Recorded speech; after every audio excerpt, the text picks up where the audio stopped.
29 अगस्त 1958 America के एक छोटे से शहर गैरी इंडियाना में एक साधारण सा बच्चा जन्म लेता है। किसी को भी अंदाजा नहीं था कि ये बच्चा आने वाले वक्त में पूरी दुनिया का सबसे बड़ा पॉप स्टार बनेगा। उसका नाम था माइकल जोसेफ जैक्सन।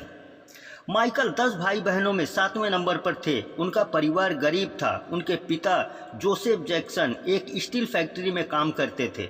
दिन भर मेहनत करने के बाद भी घर में पैसों की तंगी रहती थी। उनकी मां कैथरीन जैक्सन घर संभालती थी और गाने का शौक भी रखती थी। संगीत उनके खून में था। पिता गिटार बजाना जानते थे और मां चर्च में गाती थी, लेकिन पिता का स्वभाव बेहद सख्त था। जोसेफ को लगता था कि उनके बच्चे मेहनत से म्यूजिक की दुनिया में नाम कमा सकते हैं। उन्होंने अपने बेटों का एक ग्रुप बनाया, द जैक्सन ब्रदर्स।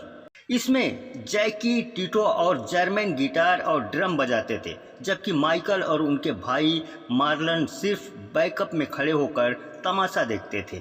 लेकिन एक दिन सब कुछ बदल गया। जोसेफ ने माइकल को गाते और डांस करते देखा और वहीं उन्हें समझ में आया कि ये बच्चा कुछ खास है।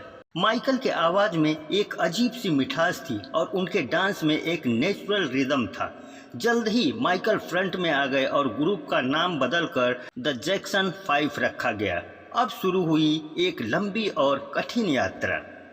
दिन भर स्कूल और फिर कई कई घंटे तक म्यूजिक की रिहर्सल। माइकल की उम्र सिर्फ 6 साल थी, लेकिन उन्हें एक प्रोफेशनल आर्टिस्ट की तरह ट्रेन किया जा रहा था। उनके पिता एक प्रोफेशनिस्ट थे। जरा सी गलती पर भी वो डांटते थे और कई बार मारते भी थे। यह सख्ती माइकल के दिल में हमेशा के लिए एक डर छोड़ गई, लेकिन इसी डर और मेहनत ने उन्हें एक ऐसा परफॉर्मर बना दिया जो आगे चलकर दुनिया को हैरान करने वाला था। 1969 में किस्मत ने करवट ली। मोटोन रिकॉर्ड नाम की एक बड़ी कंपनी ने जैक्सन 5 को साइन किया।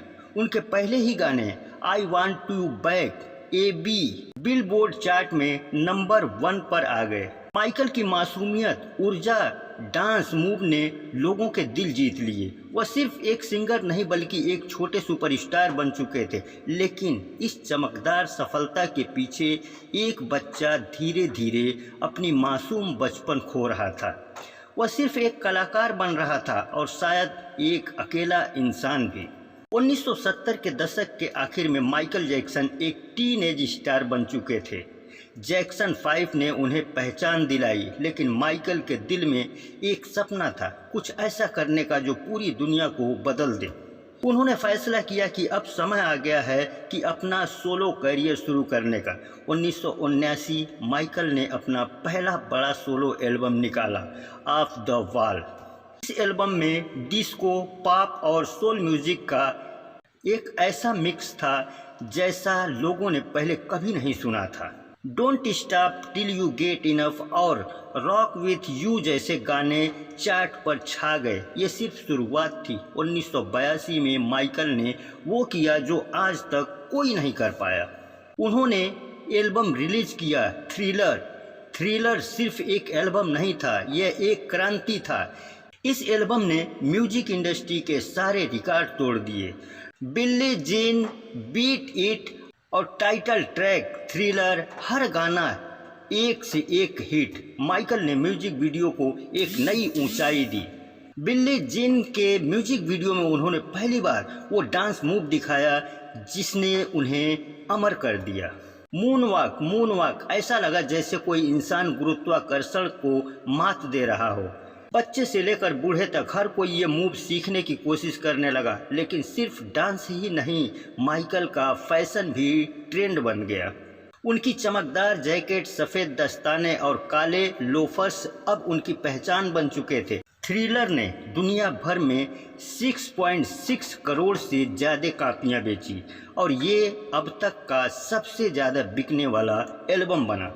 माइकल को किंग ऑफ पॉप का ताज मिल चुका था, लेकिन हर ऊंचाई के साथ कुछ न कुछ अंधेरा भी आता है। शोहरत का ये शिखर उनके लिए एक नई चुनौती लेकर आया, अकेलापन। माइकल कहते थे, स्टेज पर लाखों लोग होते हैं, लेकिन जब मैं घर लौटता हूँ तो वहाँ सिर्फ खामोशी होती है। आने वाले सालों में माइकल और भी बड़े प्रोजेक्ट करेंगे। लेकिन इसी दौरान उनकी जिंदगी में शुरू हुआ विवादों का तूफान। 1980 के दशक के बीच जब माइकल जैक्सन अपने करियर की ऊंचाई पर थे, लोग उनकी एक और चीज़ पर ध्यान देने लगे। उनका चेहरा और रंग बदल रहा था। पहले उनकी त्वचा गहरी भूरी थी, लेकिन धीरे धीरे वो और हल्की होती गई। लोग तरह तरह की अफवाहें फैलाने लगे। माइकल को अपना रंग पसंद नहीं, इसलिए वो सर्जरी से गोरे हो रहे हैं। सच्चाई ये भी कि माइकल को एक दुर्लभ स्किन डिजीज थी, विटिलिगो, जिसमें त्वचा का रंग आसान रूप से हल्का पड़ने लगता है। कैमरे पर एक समान लुक बनाए रखने के लिए उन्हें मेकअप और स्किन ट्रीटमेंट का सहारा लेना पड़ता था। इसके साथ ही उन्होंने कई प्लास्टिक सर्जरी भी करवाई, खासकर नाक की। उनकी शक्ल इतनी बदल गई कि लोग कहते थे कि ये वही माइकल है या कोई और। लेकिन बदलती शक्ल से ज़्यादा खतरनाक था बदलता माहौल। माइकल अब सिर्फ एक स्टार नहीं थे, बल्कि एक टारगेट बन चुके थे। 1993 में उन पर एक नाबालिग बच्चे के साथ यौन शोषण का आरोप लगा। केस ने पूरी दुनिया को हिला दिया। मीडिया दिन रात माइकल के घर के बाहर खड़ी रहती थी और खबरों में सिर्फ एक ही नाम था, माइकल जैक्सन। ये मामला कोर्ट के बाहर सुलझाया गया, लेकिन उनकी इमेज को गहरा झटका लगा। 2003 में फिर से उन पर ऐसे ही आरोप लगे। इस बार मामला कोर्ट में चला गया और 2005 में माइकल बरी हुए। यानी अदालत ने कहा कि वो निर्दोष हैं, लेकिन इन विवादों ने उन्हें तोड़ दिया। अब वो पहले जैसे नहीं रहे। उनकी आंखों में एक उदासी बस गई थी और वो अपनी ज़िंदगी में और भी अकेले होते जा रहे थे। आर्थिक रूप से भी हालात बिगड़ने लगे थे। अपने आलीशान घर नेवरलैंड रंच को उन्होंने छोड़ दिया, जो कभी उनका सपना था। लेकिन टूट चुके माइकल ने भी हार नहीं मानी। उन्होंने एक बार फिर मंच पर लौटने की तैयारी शुरू की, एक ऐसे शो के साथ जो उनकी जिंदगी का सबसे बड़ा कमबैक होने वाला था। 2009 विवादों और मुश्किल दौर के बाद माइकल जैक्सन ने फिर से स्टेज पर लौटने का फैसला किया। उन्होंने ऐलान किया, दिस इज इट, एक भव्य वर्ल्ड टूर जिसमें 50 से ज़्यादा कंसर्ट होने वाले थे। यह टूर उनके करियर का सबसे बड़ा कमबैक बनने वाला था। माइकल ने दिन रात रिहर्सल शुरू कर दी। उनकी टीम कहती है कि वो पहले से ज़्यादा फिट और ज़्यादा फोकस्ड और ज़्यादा डेडिकेटेड थे। स्टेज सेट हो रहा था, डांस मूव तैयार हो रहे थे और माइकल के दिल में एक बार फिर वही पुराना जोश लौट आया था। लेकिन किस्मत को कुछ और मंजूर था। 25 जून 2009 की सुबह लॉस एंजलिस में उनके घर से एक इमरजेंसी कॉल आई, माइकल जैक्सन बेहोश हो गए हैं। पैरामेडिक्स पहुंचे, उन्हें सीपीआर दी गई, लेकिन कुछ काम न आया। दोपहर 2:26 पर आधिकारिक तौर पर घोषणा हुई, माइकल जैक्सन इज नो मोर। मौत का कारण था प्रोपोफोल नाम का एक शक्तिशाली एनेस्थेटिक का ओवरडोज, जो उन्हें नींद के लिए उनके निजी डॉक्टर ने दिया था। खबर सुनते ही पूरी दुनिया सन्न रह गई। लाखों फैंस सड़कों पर उतर आए।